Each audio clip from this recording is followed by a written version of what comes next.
Hello, this is Megan Shepler, and this is my head-to-toe assessment. Knock, knock, knock. Hello, my name is Megan. I'll be your nurse today. Close the door for privacy. Warm hand hygiene.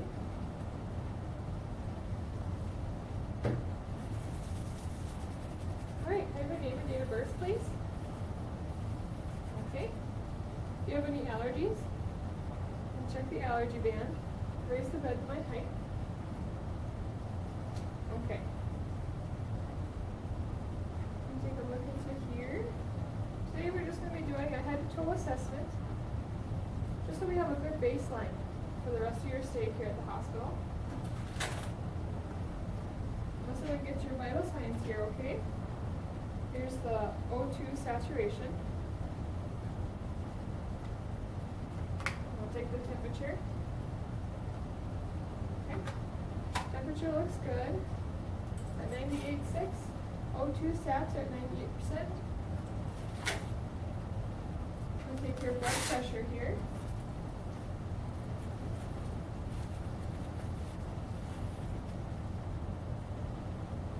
Alright, blood pressure looks good at 120/80.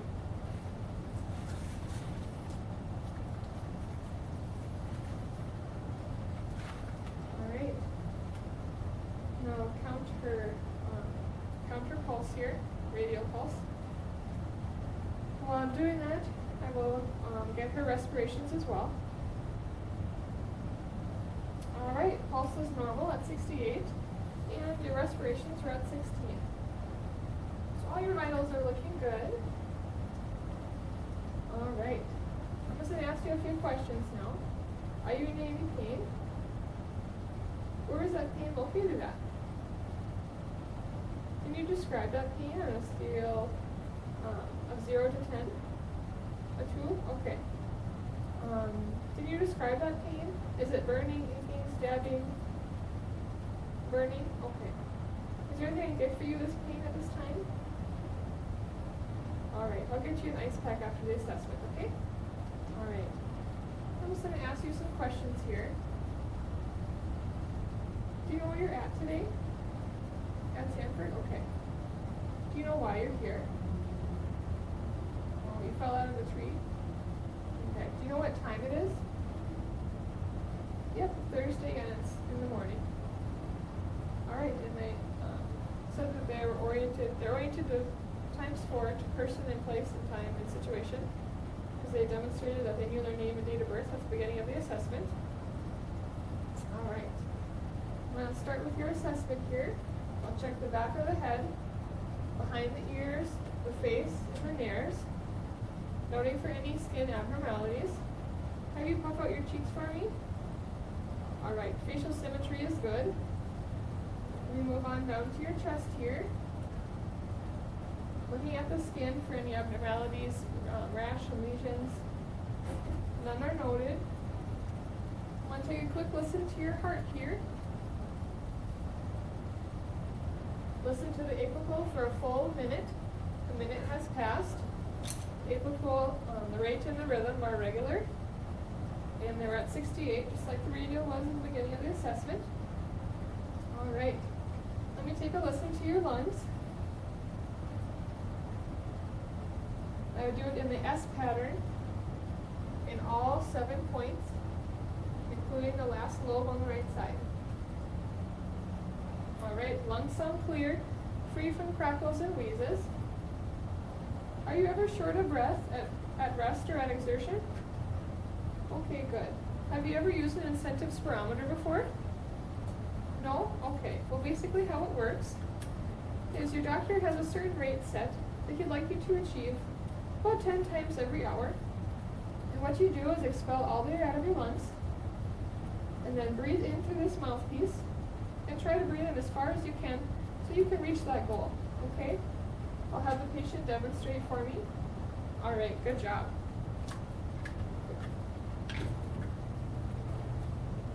Alright, let me move on now. I'll look at the upper extremities next, noting for any PICC lines or IVs. And there are none noted, but if there were, I would make sure the site is clean and intact and and healthy? All right, I'll look at the elbows and the arms, working my way down to the hands, checking the skin. All right, I'll check the calf refill on both hands. Can I have you hold my hands for me in a hand grasp? All right, hand grasp was good and strong, equal on both sides. Do you have any numbness or tingling in your hands ever? No? Good. I'm going to compare radial pulses at this time. All right, they're equal and strong at about 68 where they were before. All right, that looks good. Let me move on now to your abdomen. I'll be careful to provide privacy. Okay, first I'll inspect the skin on the abdomen, noting for any rashes, lesions, any abnormalities. Skin looks good. Let me take a listen to the bowels. I'll listen in all 4 quadrants, noting for any hypoactivity, hyperactivity, or just overall normal bowel sounds, or any absent sounds as well. And all quadrants sounded good. Next I will palpate the abdomen, noting any painful areas, looking for any distension, any softness, tenderness in any area. That looks good. All right, when was your last bowel movement? This morning? Okay. Did you have any constipation, vomiting, diarrhea, nauseousness with that? No? Good. Are you able to pass flatus? Yes? Good. When you go to the bathroom, do you use the toilet or the bedpan, commode, toilet? Okay.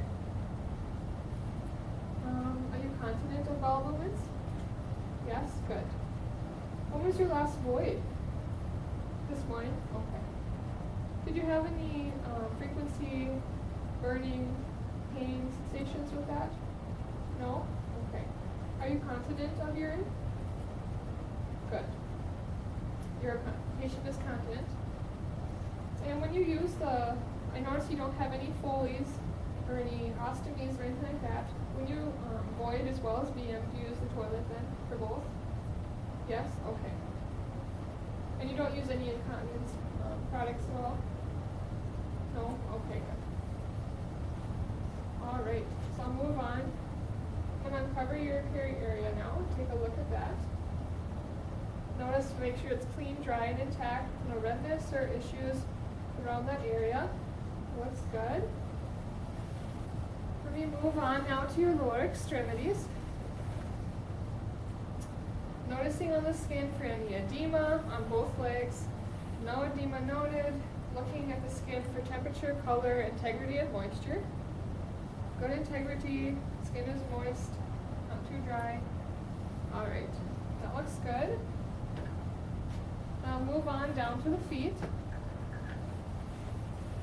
Checking first the top of the foot, the bottom of the foot, the heel, in between the toes for any abnormalities and skin issues. It looks good. Let me check the other foot as well, in the same areas. Let me compare the pedal pulses. They're strong and equal, and if I was not able to find them, I would use the Doppler. All right, let me check the calf refill on your toes. It's within 3 seconds, so that's within normal limits. Do you ever have any numbness or tingling in your feet as well as your hands? No, none in either? Okay, good. All right, I'll cover you up a little bit here. Next, I'll have you turn on your side for me. And I'll assist the patient onto her side. All right. Now take a look at the skin on the back here first, noting for any abnormalities, skin lesions, rashes. None are noted at this time. And I'll once again listen in the S pattern to all the 7 spots I need to listen in, including the other lobe on the right side. All right, lungs sound clear, no issues, just as they sounded clear on the front. All right, I'll work my way down on my assessment here, uncover the patient, look at the buttocks region, and notice that it's clean, dry, and intact, making sure there's not excess moisture or any redness or things, flush or ulcers to be worried about. That looks good. All right, you can roll back for me now. All right, just a couple more questions here for you. get you covered up. So when you are in bed, do you use one person to help you situate and move around, or are you able to do it by yourself? With one person? Okay. When you're walking and ambulating, are you able to walk by yourself, or do you usually need some assistance? Okay, one person as well for that? Okay. When you're transferring from the bed to the chair, do you use one person as well? Okay. So if you ever have need to get more comfortable, you need to go anywhere, you just call and we'll help you with one person. Do you use any assistive devices? A walker? Okay. So we'll use that walker then for transferring and ambulating, all right, during your stay at the hospital here. All right. Do you have any questions for me? No? Okay. Is there anything else I can get for you before I go? No? Okay. Well, again, my name's Megan. I'll be your nurse today. Don't hesitate to call me if you need anything, okay? Your room is free and clear of clutter. I will lower the bed to the low position. I'll make sure the pitcher is full of water. They have their barometer and everything they need. And I will perform hand hygiene before I go and make sure the patient has privacy.